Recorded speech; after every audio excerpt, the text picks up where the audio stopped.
Hello friends, எல்லாருக்கும் வணக்கம். உங்கள் டிஎன்பிஎஸ்சி எக்ஸாம் கரண்ட் அஃபேர்ஸ்லேருந்து மார்ச் 15லேருந்து 20 வரைக்கும் இருக்க முக்கியமான நடப்பு நிகழ்வுகள் கேள்விகள் பார்க்கலாம்.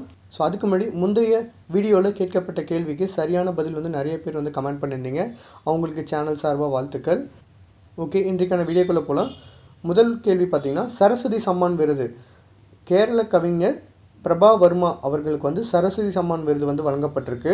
ஸோ இது பார்த்திங்கன்னா 2023ஆம் ஆண்டிற்கான சரஸ்வதி சம்மான் விருது யாருக்கு வழங்கப்பட்டிருக்கு அப்படின்னா, கேரளாவை சேர்ந்த கவிஞரும் எழுத்தாருமான பிரபா வர்மா அவர்களுக்கு வழங்கப்பட்டுள்ளது. அவர் இயற்றிய ரௌத்ர சாத்விகம் அப்படிங்கிற அந்த கவிதை நூலுக்காக இந்த விருது வழங்கப்பட்டிருக்கு. இந்த விருதை வழங்கிய அமைப்பு எது அப்படின்னா, கே பிர்லா அறக்கட்டளை. அடுத்து, புதிய தேர்தல் ஆணையர்கள் நியமனம். ஸோ புதிய தேர்தல் ஆணையர்களாக முன்னாள் ஐஏஎஸ் அதிகாரிகளான திரு சுக்பீர் சிங் சாந்த் அவர்களும் ஞானேஷ் குமார் இவங்க 2 பேரும் புதிய தேர்தல் ஆணையர்களாக நியமனம் செய்யப்பட்டுள்ளனர். சிபிஎஸ்இ தலைவராக ராகுல் சிங் நியமனம். சிபிஎஸ்சியோட ஃபுல் ஃபார்ம் என்ன அப்படின்னா, மத்திய இடைநிலை கல்வி வாரியம். ஸோ அதனுடைய தலைவராக ராகுல் சிங் அவர் நியமனம் செய்யப்பட்டுள்ளார். இந்தியன் வெல்ஸ் ஓப்பன் டென்னிஸ் போட்டி ஆண்கள் பிரிவில் அல்காரிஸும் பெண்கள் பிரிவில் ஸ்வியாடெக் இவங்க 2 பேரும் சாம்பியன் பட்டம் வென்றிருக்காங்க. மேலும் முதல் பரிசு பெற்றவர்களுக்கு சாம்பியன் பட்டம் வென்ற அல்காரிஸ் மற்றும் ஸ்வியாடெக் இவங்க 2 பேருக்கும் 9.11 கோடி ரொக்க பரிசும் மற்றும் அவங்களுக்கு தலா 1000 ரேங்கிங் புள்ளிகளும் கிடைத்துள்ளன. 2ஆம் இடம் பிடித்தவர்கள் மெத்வதேவ் மற்றும் சக்காரிக் இவங்களுக்கு 4.8 கோடி பரிசு தொகை கிடைக்கப்பட்டுள்ளது. பேரா வில்வித்தை வீராங்கனை சீதல் தேவிக்கு மற்றொரு கௌரவம் அப்படின்னு கொடுத்துருக்காங்க. ஸோ இது ரொம்ப முக்கியமான கேள்வி. இவங்க பார்த்தீங்கன்னா ஏற்கனவே அர்ஜுனா விருது பெற்றவங்க சீதல் தேவி. இவங்க மாற்றுத்திறனாளி பிரிவில் தேசிய அடையாளமாக தலைமை தேர்தல் ஆணையம் அறிவித்துள்ளது. ஸோ இது எந்த மாதிரி கேள்வி கேட்கலாம் அப்படின்னா, தேர்தல் ஆணையம் சமீபத்தில் மாற்றுத்திறனாளிகளின் பிரிவில் தேசிய அடையாளமாக யார் நியமனம் பண்ணியிருக்காங்க அப்படின்னு சொல்லி கேட்கலாம் அப்படின்னா, சீதல் தேவி. 5வது முறையாக ரஷ்ய அதிபர் புதின். ஸோ ரஷ்ய அதிபராக புதின் 5வது முறையாக பதவியேற்கிறார். இதன் மூலம் ஏற்கனவே 24 ஆண்டுகள் அதிபராக இருந்த அவர் பிரதான எதிர்க்கட்சிகளே இல்லாத சூழ்நிலையில் மேலும் 6 ஆண்டுகள் தனி அரசாட்சியை தொடர உள்ளார். எத்தனையாவது முறை அப்படின்னு பார்த்துங்க, 5வது முறை. அடுத்து, ஐநா மனித வளர்ச்சி குறியீடு சமீபத்தில் அறிக்கை வெளியிட்டிருக்காங்க. ஸோ ஐநா மனித வளர்ச்சி குறியீடு 2020 குறியீட்டில் மொத்தம் 193 நாடுகளோட பட்டியலில் இந்தியா 134வது இடத்தை பிடிச்சிருக்காங்க. பிடித்த இடம் 134.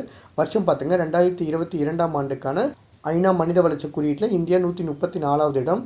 மேலும் போன வருடம் 2021 191 நாடுகளோட பட்டியலில் இந்தியா 4வது இடத்தை பிடித்திருந்தது. தற்போது பார்த்திங்கன்னா ஒரு இடம் முன்னேறி 134வது இடத்தை பிடிச்சிருக்கு.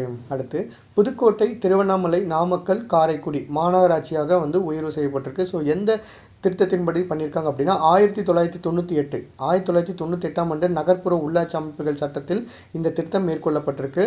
ஸோ புதுக்கோட்டை, திருவண்ணாமலை, நாமக்கல், காரைக்குடி இந்த 4 மாநகராட்சியாக உயர்வு செய்யப்பட்டிருக்கு. ஸோ தற்போது 21 மாநகராட்சியாக இருந்ததிலிருந்து தற்போது 25ஆக உயரப்பட்டிருக்கு. ஏற்கனவே தமிழ்நாட்டில் சென்னை, மதுரை, கோவை, திருச்சி, சேலம், திருநெல்வேலி, திருப்பூர், வேலூர், ஈரோடு, திண்டுக்கல், தஞ்சாவூர், தூத்துக்குடி, ஒசூர், நாகர்கோயில், ஆவடி, காஞ்சிபுரம், கரூர், கடலூர், சிவகாசி, தாம்பரம், கும்பகோணம் என 21 மாநகராட்சிகள் இருந்தது. மேலும் 4 மாநகராட்சிகள் சேர்க்கப்பட்டு தற்போது மாநகராட்சியின் எண்ணிக்கை எவ்வளோ? 25. இந்திய இராணுவத்தில் அப்பாச்சி ஹெலிகாப்டர்கள் இணைப்பு. ஸோ இந்திய இராணுவத்தில் முதல் முறையாக அப்பாச்சி தாக்குதல் ஹெலிகாப்டர்கள் வெள்ளிக்கிழமை இணைக்கப்பட்டிருக்கு. ஸோ இது ராஜஸ்தான் மாநிலம் ஜோத்பூரில் அப்பாச்சி தாக்குதல் ஹெலிகாப்டர்கள் இந்திய இராணுவத்தில் இணைக்கப்பட்டுள்ளன. ஸோ அடுத்த ஆண்டு ஜூனில் சென்னையில் உலக தமிழ் செம்மொழி மாநாடு நடக்க போகுது. அதாவது 2025 2வது உலக செம்மொழி மாநாடு சென்னையில் நடைபெற உள்ளது. ஸோ முதல் மாநாடு எப்போ நடைபெற்றது அப்படின்னா, எங்கே அப்படின்னா கோவையில் 2010ஆம் ஆண்டு தான் முதல் உலக தமிழ் செம்மொழி மாநாடு நடைபெற்றிருக்கு. ஸோ இந்த கேள்வி ரொம்ப முக்கியமானது. 2வது உலக தமிழ் செம்மொழி மாநாடு 2025 சென்னையில் நடைபெற உள்ளது.